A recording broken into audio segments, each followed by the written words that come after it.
Hi, I'm Tara, and today I'm going to talk to you a little bit about an early literacy skill that you're probably already doing with your toddlers all the time, all day long, probably sometimes at night, and it's talking. I know we do a lot of talking with babies, and that's how babies and little ones learn about the world, so it's really important. But one way that you can talk with your child and involve books is called dialogic reading, which is pretty much what it sounds like we want to have a dialogue about a book. So the reason you might want to do this is pre-reading skills. That's what you're working on. Things like vocabulary. That's an easy way to introduce a new concept. Narrative skills, storytelling skills that they're going to need later on in school. So it's a really good way to start working on retelling and telling stories. Their knowledge about the world, just learning new things. How books work, just how you turn the page and how you start here and go to this way, and just learning what kind of books they might like reading when they are readers. So we're going to start with a simple one, and this is one that I would probably do in a story time if I had, especially if I had a large version of the book, and that would be using Goodnight Gorilla by Peggy Rathman, which is a classic. But it's really good for something like this because it has no real text. There are some speech bubbles, but there's no real text or real forced story. You can follow the pictures, or you don't have to if you don't want to. So you might start to build vocabulary by opening the book anywhere. That's the beauty of this. You don't have to go beginning to end. You don't even have to do the whole book at all. You can start wherever you want. So say we started here. And I might start by asking some simple questions like, what's this? And see if the child knows. And if they know, they'll answer, that's a gorilla. Or they might just say gorilla, and then you can go from there. What does a gorilla say? Or what color is a gorilla? And then make sure that every time they answer, you're giving good feedback. Yeah, that's so good. You're right. That is a black gorilla. What's this? A banana. Yeah, that's a banana. Do you like bananas? You can kind of go from there. Now, an opportunity to build vocabulary they might already have would be right here. What's that? Maybe they don't know.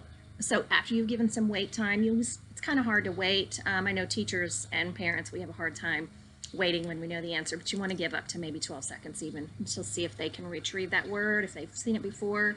And if not, you provide it. That's a flashlight. A flashlight is a light you can hold in your hand, and maybe you even have a flashlight nearby you could show the child, and now they've learned a new word. So that's a way to do it with kind of a simple book. There are many animals in this book. Animals make a really good topic if your child is interested in animals. Most little ones are. Lots of things you can ask, lots of colors you can ask about.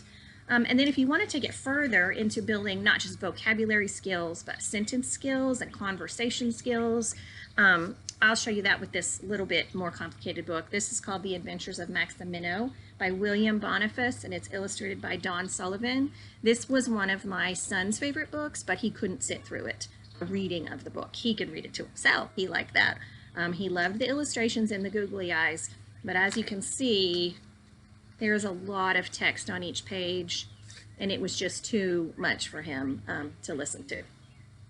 So you could just start by saying, again, you can start anywhere you want. You can ask the simple things, what's that, what's that, what's happening here, and then more open-ended questions like, how do you think this fish is feeling? Look at his face. How is he feeling? Why do you think that? And kind of give them more of a way to come up with their own story. You could even say, how's he feeling? What makes you think that? Why do you think he feels that way? Oh, because his mouth is open and he looks like he's maybe scared or surprised. Yeah, that's good. Have you ever been scared or surprised? And when did you feel that way? You can really kind of take it in any direction you want, just by letting the child lead you.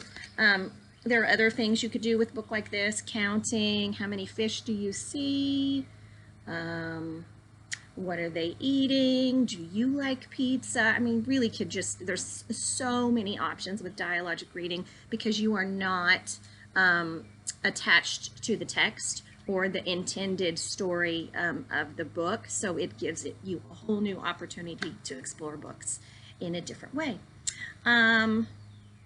This is something I feel like you could really pick up almost any book, picture book, as long as it has illustrations that are colorful and clear, even could be photographs, but you wouldn't want anything that's too super repetitive just because it might not give you a chance to ask that many questions or give you too much to work with. But most of the books you have in your library, your public library or your home library, are going to work for this.